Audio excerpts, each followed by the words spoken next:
Yes, it's the latest version, but boil it down, and it's just a computer and a communications unit.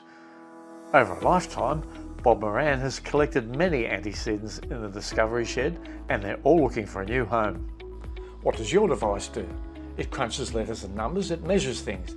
It can locate you in 3D space. It listens and talks. It remembers words and pictures and can share data around the world. Counting, calculating, recording and communicating were previously done using separate machines. Counting with pebbles or an abacus and calculating with mathematical rules.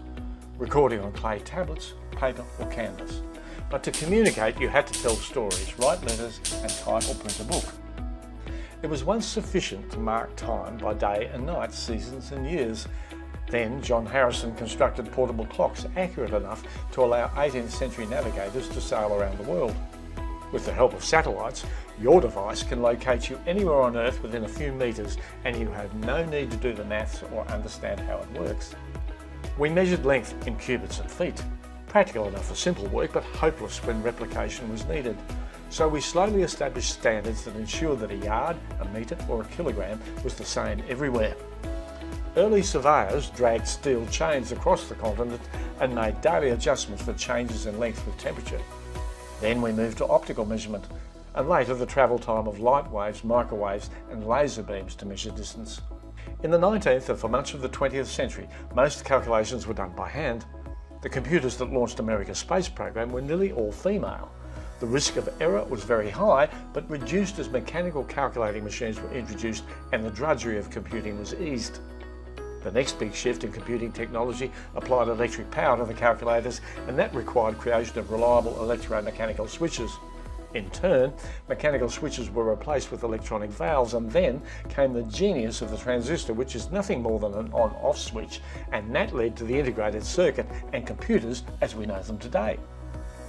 The ancestor of all these devices was designed by Charles Babbage in 1812 or 1813, and in the shed we have the world's only life-size model of his difference engine No. 1 of 1833.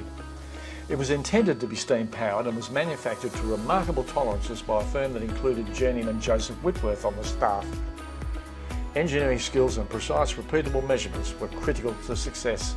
The engine had some 25,000 parts, was estimated to weigh 4 tonnes, and even included a mechanism that punched output onto copper plates, ready for printing.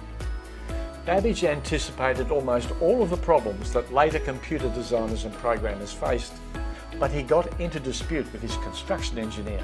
The engine was never finished, and the British government eventually cut funding. We remember Babbage today as a mathematical and engineering genius before his time. These partial replicas were manufactured by Bob Moran and Alan Bromley of Sydney University some 50 years ago, and like all the other incredible items in this collection, they need a new, professionally curated home where they can continue to tell stories of the ideas that led to your current device. Today's ideas drive the technology of tomorrow, but while advancing to new devices, we should never lose sight of our past.